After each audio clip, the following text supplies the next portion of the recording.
26 সালের এসএসসি পরীক্ষা যারা দিবে তো তাদের জন্য আমি একটি ইম্পর্টেন্ট ভিডিও নিয়ে হাজির হলাম। তো আজকের ভিডিওটা অবশ্যই যারা পরীক্ষার্থী তারা অবশ্যই শুরু থেকে শেষ পর্যন্ত দেখতে হবে, কারণ এটা তোমাদের জন্য অনেক গুরুত্বপূর্ণ। কারণ এই ভিডিওর মধ্যে আলোচনা করা হবে কিভাবে পরীক্ষাতে কি নিয়ম কানুন থাকতেছে 26 সালে, সেগুলো ফলো করতে হবে।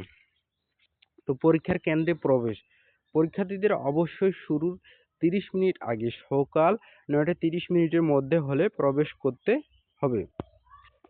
আর দেরিতে তাদের নাম, যারা দেরিতে যাবে তাদের নাম বোর্ডে দেওয়া হবে। তারপর অ্যাডমিট কার্ড সংরক্ষণ, পরীক্ষা শুরুর কমপক্ষে 7 দিন আগে অর্থাৎ 15ই এপ্রিলের মধ্যে স্কুল থেকে অ্যাডমিট কার্ড সংরক্ষণ করতে হবে তোমাদের। পরীক্ষার ধারাবাহিকতা, তো পরীক্ষার ধারাবাহিকতা এমসিকিউ পরীক্ষা শেষ হওয়ার পরপরই সৃজনশীল পরীক্ষার শুরু হবে, মাঝখানে কোনো বিরতি বা অতিরিক্ত সময় দেওয়া হবে না। এটা তো আগের নিয়মেই থেকে গেল, তো তাও আমি তোমাদের আবার ক্লিয়ার ভাবে বলতেছি, কেউ আবার একটু বসে থাকে, তো সেজন্য আমি বলে দিতেছি। পাশ করার নিয়ম, পরীক্ষার্থীদের সৃজনশীল এমসিকিউ এবং ব্যবহারিক প্র্যাকটিক্যাল পরীক্ষা আলাদা আলাদা পাশ করতে হবে, কিন্তু তোমাদের একটাতে ফেল করলেই তোমরা উত্তীর্ণ হবা না আর কি, মান উন্নয়ন হবে না।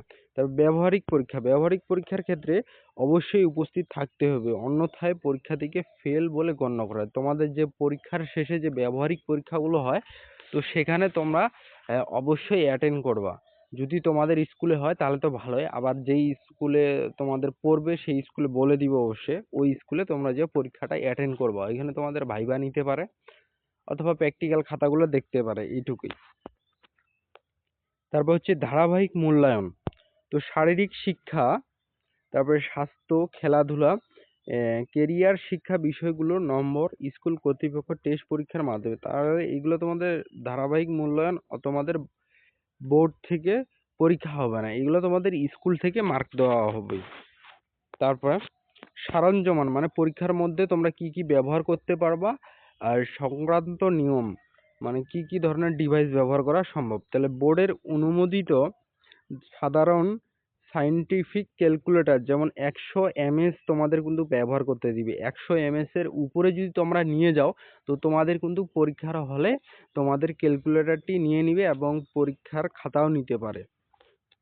তবে ডিজিটাল ঘড়ি, মোবাইল ফোন, কোনো ইলেকট্রনিক ডিভাইস পরীক্ষায় নেওয়া সম্পূর্ণ নিষেধ। তাহলে তোমাদের পরীক্ষার মধ্যে কোনো ইলেকট্রনিক ডিভাইস নিয়ে যাওয়া যাবে না।